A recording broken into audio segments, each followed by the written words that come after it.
Now I will garnish it with this spring onions.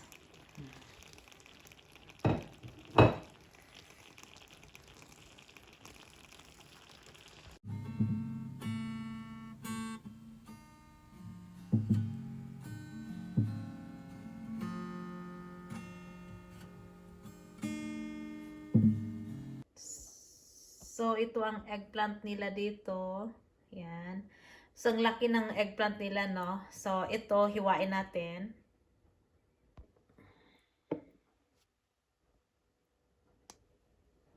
So, ito ng eggplant. I add 2 cups of water.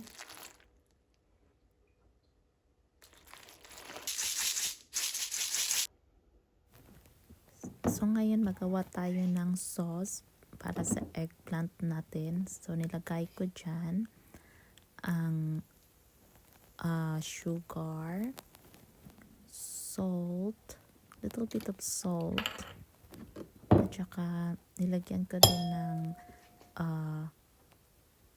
yung yellow na yan, yung turmeric, para maging okay siya. So, ayan. At saka soy sauce. Yan. Nilagay ko soy sauce para masarap. So, bakit kaya ano ba? Ang soy sauce ay adds ng flavor sa food natin. So, ayang ano pala yung pang orange yan, ang ginger, para complements siya sa sauce. Adds a little bit heat sa ano natin. Yan. At saka nilagyan ko din ng sugar to balance the salty taste of the soy sauce. So yan. At add cornstarch then to add crispiness to the eggplants and thickens the stir-fry sauce. So when cooked, so yan. I-mix ko lang yan siya. Ang lahat ng ingredients dyan. Ready for, what's that? For the sauce sa eggplant natin. So yan na. Mix, mix, mix. At ngayon naman, ihanda natin ang ating eggplant. So yan, sinok ko siya sa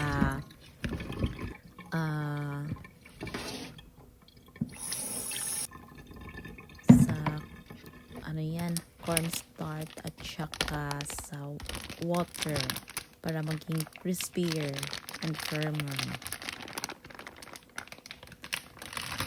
Soaking the eggplant is not really essential, but it will help you achieve firmer and crispier pieces if that's your desired outcome. So, yan. Mas maganda talaga pag maano siya. So, ito ang ingredients sa saute. Yan, spring onions. Ito para garnish to pagkatapos. Itong kamatis, green pepper, onions, at gusto ko yung mushroom para kakaiba. Spinach. I love spinach talaga. Spinach. I love green leafy vegetables. Mix na siya with the cornstarch. So, yan. Then, cooking oil. Yan.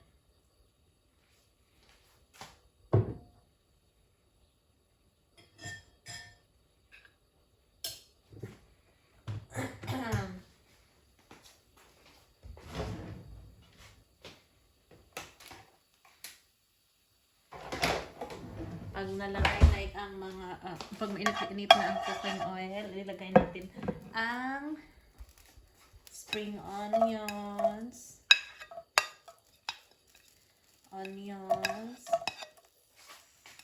pepper, at kamatis. Ito, ang kaunti mamaya yan pag matapos na. Mix lang natin.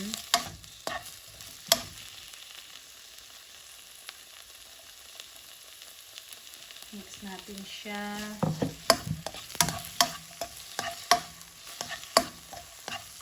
Hanggang sa mag-golden brown.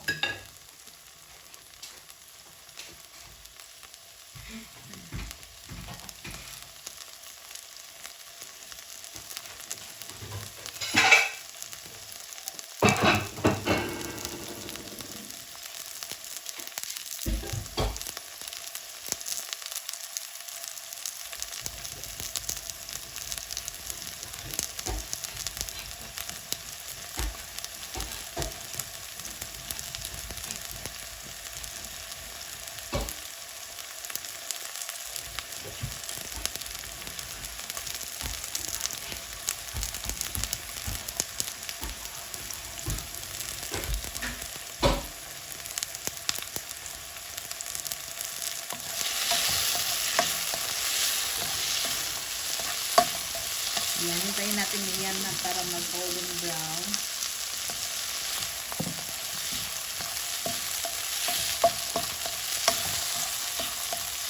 Masarap siya.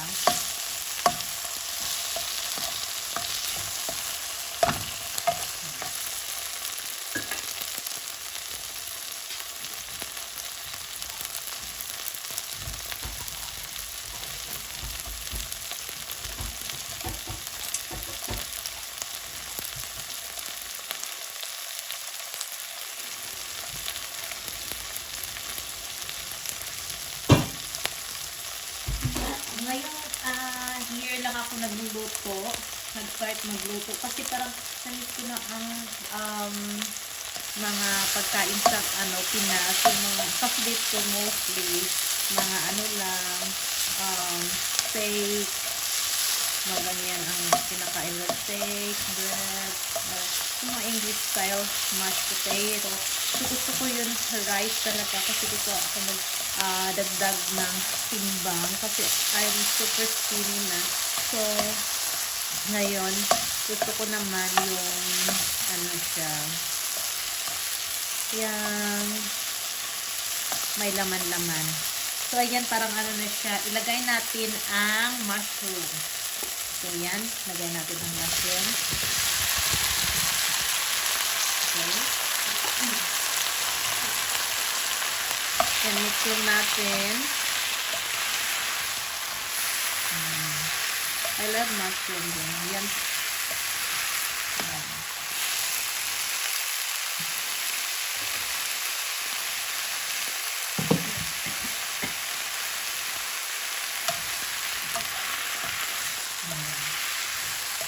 I love vegetables talaga.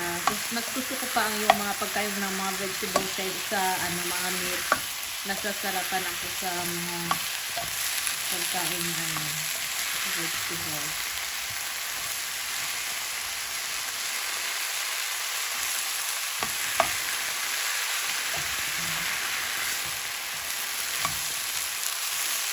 Diba? So, yan. Yung parang na siya.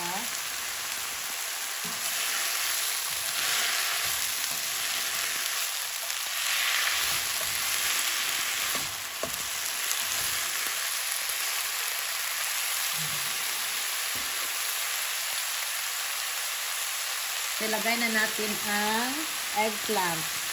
Malaki sobra ang eggplant nila dito. Oh, ay, naku, ang laki ng eggplant. Ito, mix ko siya ng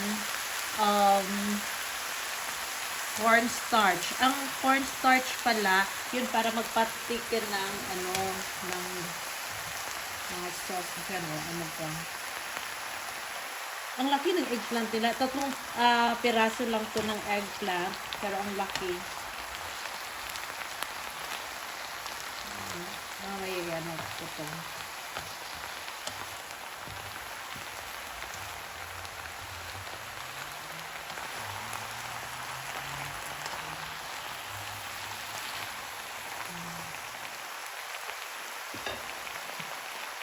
Ano ba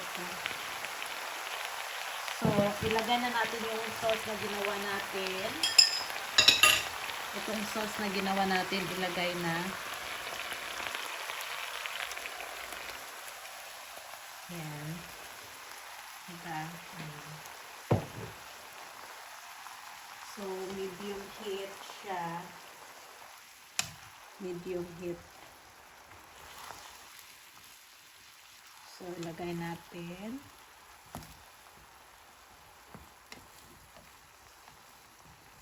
Yan. At takpan. Takpan siya. Okay.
So you feel happy now, do you? Yeah, so this is the result now of my stir fry eggplant and with alugbati. So, tastes so good. Yeah. I like alugbati. Fill that form in tonight Yeah. for the So, driving. Oh, you've off tomorrow morning, aren't you? Yeah. That's what I mean. so Same with tastes that, so good. Yummy, yummy. It's time to eat. Yummy stir fry eggplant with spinach. Yummy.